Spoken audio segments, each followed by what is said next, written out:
hey, way, way, oh, way, hey, hey, oh, hey, oh, hey, oh, hey, hey, oh, hey, oh, hey, oh, way, hey, oh, way, hey, hey, oh, hey, hey, oh, hey, oh, hey, hey, hey, oh, hey, oh, hey, oh, hey, hey, oh. Kennedy, do solemnly swear I, John Fitzgerald Kennedy, do solemnly swear that you will faithfully execute the office of President of the United States that I will faithfully execute the office of President of the United States and will, to the best of your ability, and will, to the best of my ability, preserve, protect, and defend the Constitution of the United States. preserve, protect, and defend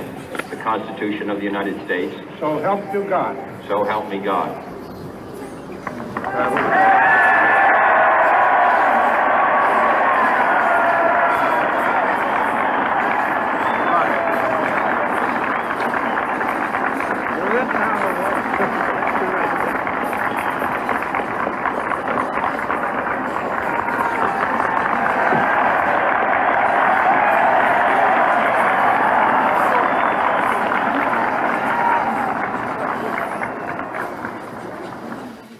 Vice President Johnson, Mr. Speaker, Mr. Chief Justice, President Eisenhower, Vice President Nixon, President Truman, Reverend clergy, fellow citizens. We observe today not a victory of party, but a celebration of freedom, symbolizing an end as well as a beginning, signifying renewal as well as change. For I have sworn before you and Almighty God the same solemn oath our forebears prescribed nearly a century and 3/4 ago. The world is very different now, for man holds in his mortal hands the power to abolish all forms of human poverty and all forms of human life. And yet the same revolutionary beliefs for which our forebears fought are still at issue around the globe. The belief that the rights of man come not from the generosity of the state, but from the hand of God. We dare not forget today that we are the heirs of that first revolution.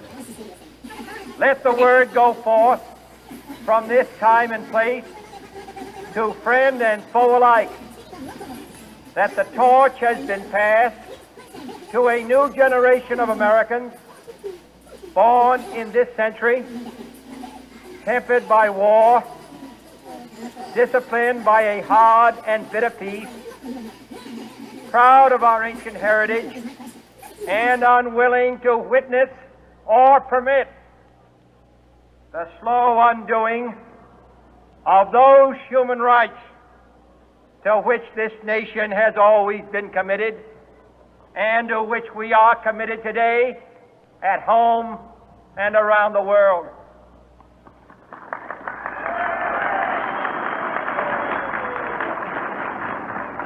Let every nation know, whether it wishes us well or ill, that we shall pay any price, bear any burden, meet any hardship, support any friend, oppose any foe to assure the survival and the success of liberty.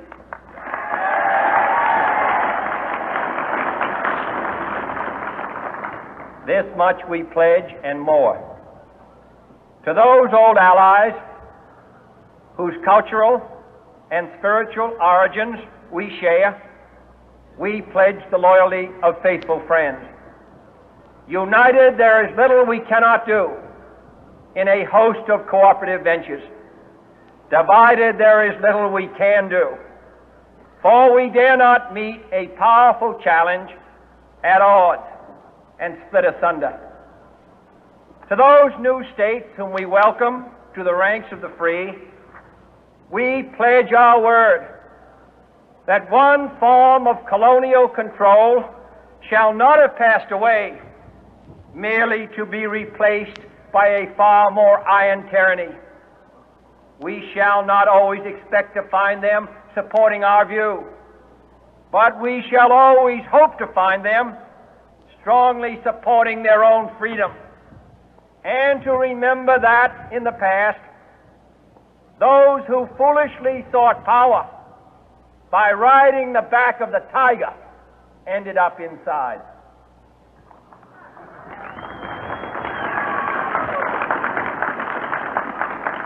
To those people in the huts and villages of half the globe struggling to break the bonds of mass misery, we pledge our best efforts to help them help themselves for whatever period is required, not because the communists may be doing it, not because we seek their votes, but because it is right. If a free society cannot help the many who are poor, it cannot save the few who are rich.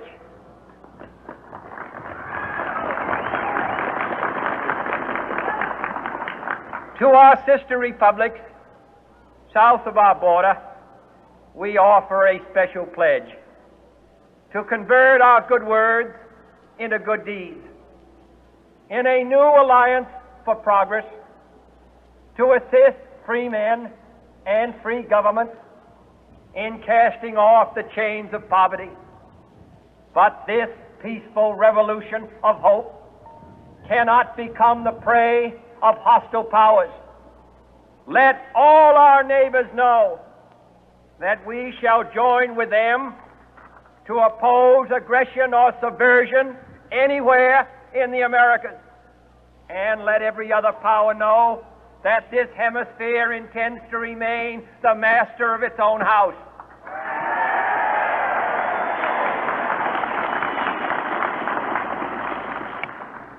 To that World Assembly of Sovereign States, the United Nations, our last best hope, in an age where the instruments of war have far outpaced the instruments of peace, we renew our pledge of support to prevent it from becoming merely a forum for invective, to strengthen its shield of the new and the weak, and to enlarge the area in which its writ may run. Finally, to those nations who would make themselves our adversary, we offer not a pledge, but a request that both sides begin anew the quest for peace. Before the dark powers of destruction, unleashed by science, engulf all humanity in planned or accidental self-destruction, we dare not tempt them with weakness, for only when our arms are sufficient beyond doubt can we be certain beyond doubt that they will never be employed.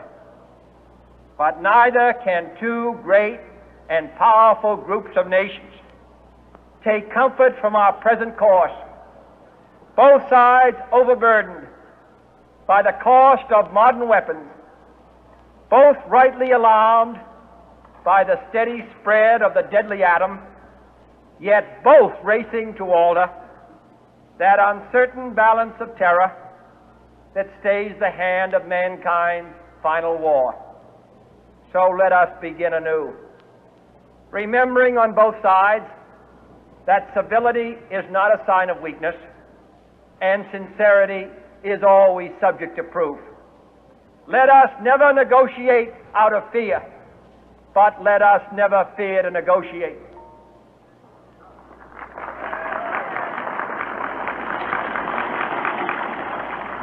Let both sides explore what problems unite us, instead of belaboring those problems which divide us.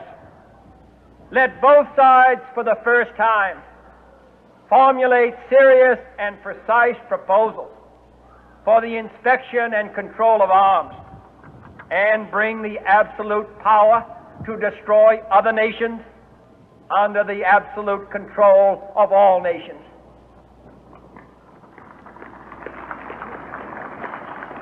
Let both sides seek to invoke the wonders of science instead of its terrors. Together, let us explore the stars, conquer the deserts, eradicate disease, tap the ocean depth, and encourage the arts and commerce. Let both sides unite to heed in all corners of the earth the command of Isaiah to undo the heavy burden and let the oppressed go free.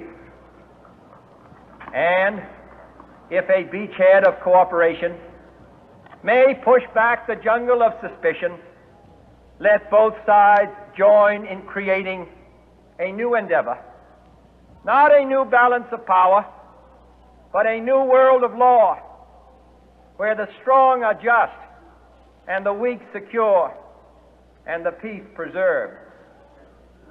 All this will not be finished in the first 100 days, nor will it be finished in the first 1,000 days, nor in the life of this administration, nor even perhaps in our lifetime on this planet.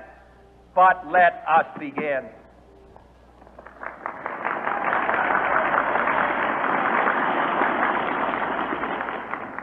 In your hands, my fellow citizens, more than mine, will rest the final success or failure of our course. Since this country was founded, each generation of Americans has been summoned to give testimony to its national loyalty.